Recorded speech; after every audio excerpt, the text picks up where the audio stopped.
Veuer. It's one of those basic premises of our government that we learned in school. The president needs Congress and vice versa.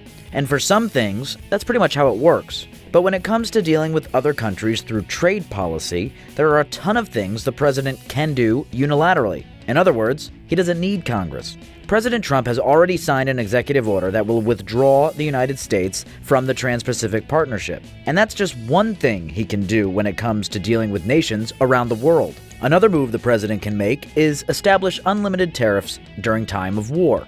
Trump could use the Trading with the Enemy Act of 1917. That would allow him to hit any country with tariffs during a time of war. America doesn't have to be at war with one particular country or even have officially declared war. It just has to be at war in general. President Nixon used this power in 1971 to impose a 10% import tariff. He cited the Korean War.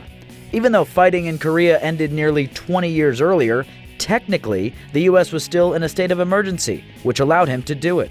Another trade move President Trump could make: unlimited tariffs during a national emergency. Trump could use the International Emergency Economic Powers Act of 1977. That allows the president to use a national emergency as a reason for imposing tariffs.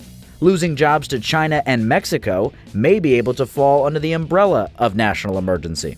And finally, he could use the Trade Expansion Act of 1962. President Reagan used this in 1986 to restrict machine tool imports.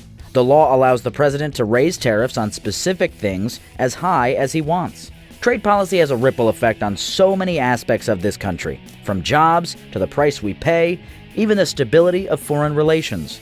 But the bottom line is, despite the broad impact of trade decisions, the president has the power to make an impact without the traditional checks and balances. For Veuer, I'm Nick Cardona.